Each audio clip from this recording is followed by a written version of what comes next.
Fala pessoal, tudo bem? Professor Júnior.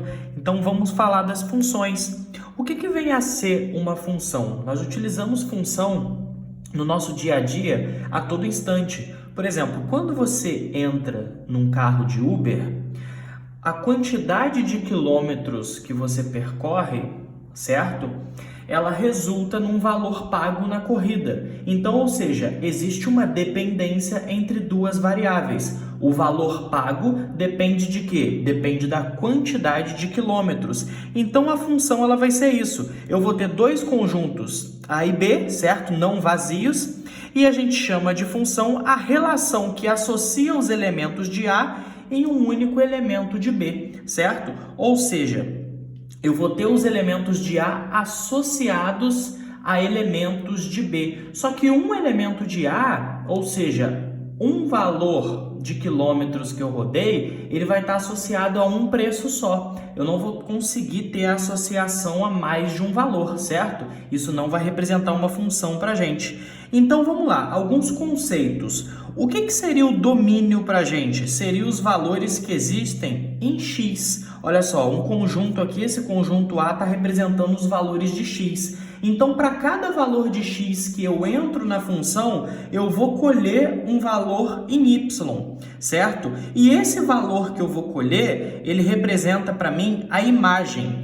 Esse conjunto todo de Y aqui, ele é o contradomínio, certo? Então, o contradomínio são todos os valores que podem existir aqui em Y, só que a imagem é só aqueles valores que existem associação com X, certo? Então, a imagem ela é um subconjunto, ou seja, um conjunto que está dentro do contradomínio, certo? Então, imagem dentro do contradomínio. Se todos os elementos aqui tiverem ligação, a gente diz que a imagem coincide com o contradomínio.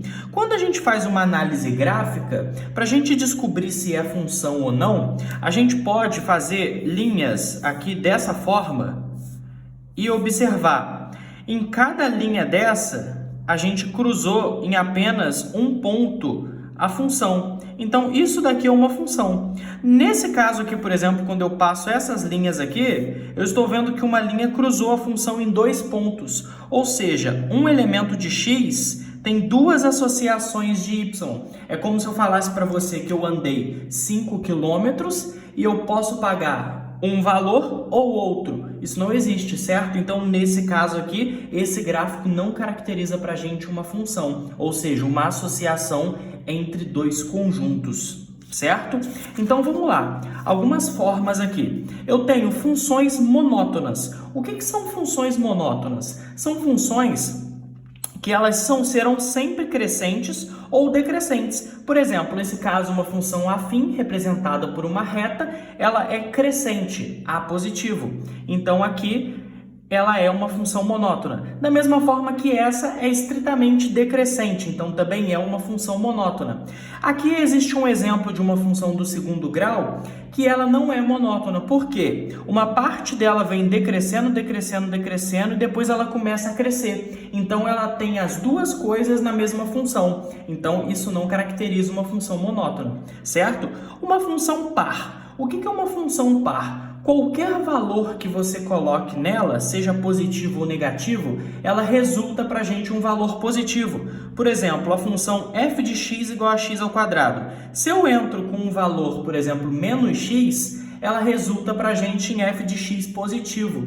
Então, o que acontece? Por exemplo, aqui, se eu colocasse no lugar de x menos 2, eu teria como resultado, menos 2 ao quadrado, eu teria como resultado 4. Ou seja, eu entrei com um valor positivo e resultei com um valor... Eu entrei com um valor negativo nesse caso, né? Perdão. E eu resultei com um valor positivo. Então, isso é uma função par. Diferentemente da função ímpar, que se eu entrar com um valor negativo na função, a função ela também me resulta um valor negativo. Por exemplo, o x ao cubo, certo? Se eu entrar com um valor aqui de menos 1, por exemplo, Menos 1 ao cubo continua sendo menos 1, ok? E essa questão da injetora, sobrejetora e bijetora. O que vai ser a injetora? A injetora é o seguinte, esses elementos aqui da imagem D e F, eles só podem ter associação com um elemento lá do nosso domínio, certo? Mas, professor, o ponto G aqui, ó, ele está sobrando. Tem problema esse elemento G sobrar? Não, não tem nenhum problema. Então, para caracterizar uma função injetora, basta que eu tenha associação única entre eles aqui, ok? Mas na sobrejetora, por exemplo, o que acontece? A única regra nesse caso aqui é que não pode sobrar elemento aqui no contradomínio, ou seja, lembra que a gente havia falado, o contradomínio ele tem que ser igual à nossa imagem. Percebe que todos os elementos aqui no contradomínio estão sendo usados? Então o contradomínio coincide com a nossa imagem. Mas professor, e a questão da de cima? Eu estou vendo que tem dois elementos aqui chegando em um só, certo? O que acontece nesse caso? Nesse caso ela seria sobrejetora, seria, mas ela não seria injetora, porque a regra da injetora é cada um com cada um, ok? Nesse caso aqui eu não poderia. Professor, mas você havia falado isso de dois elementos agora há pouco. Mas eu havia falado ao contrário, porque nesse caso aqui, suponhamos o seguinte, que eu tenha uma conta telefônica e nessa conta telefônica, se você usar até 30 minutos, você paga uma tarifa única de R$50 por mês. Então, se eu usasse 15, é um ponto aqui, eu pagaria 50. Mas se eu usasse 20, eu também pagaria 50. Então, nesse caso, eu posso ter diferentes elementos aqui do domínio chegando no mesmo elemento, certo? Na nossa imagem. O que eu não posso ter é ao contrário, como a gente havia falado. Professor, e a bijetora? A bijetora deve acontecer as duas coisas ao mesmo tempo. Eu preciso ter cada elemento com uma única ligação, que nem a injetora, só que eu preciso também ser sobrejetora. Então, não poderá sobrar nenhum elemento aqui na imagem, certo? Ou, melhor dizendo, no contradomínio. Ou seja, eu tenho que ter, então, a ligação de um com um, e aqui o contradomínio deve ser igual à imagem. Ok, pessoal? Valeu!